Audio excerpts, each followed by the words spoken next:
not just about protecting your property rights. If you have an existing property and say you only pay the low-risk flood insurance rates, or maybe you don't have property on the water, this still can affect you.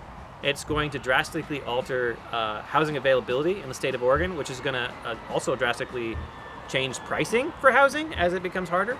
But if you have to remodel your house, now you have to get floodplain permits that could substantially change how your house is on its existing platform. So say a tree falls on your house and now all of a sudden you have to do more than 50% of the value of your house.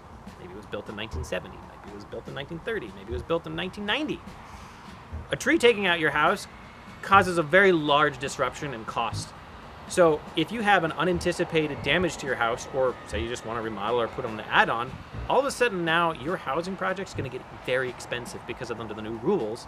Anything you add on to is going to have to get mitigated for. And you better hope to God you have property surrounding around that you can do that with and still meet state codes and laws.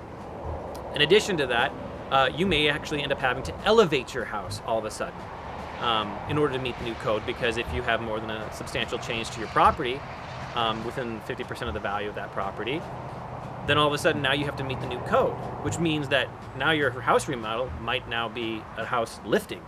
And that's an extreme expense as well, particularly if the soils that your house is built on don't meet their new fund codes, especially also if you're in seismic areas.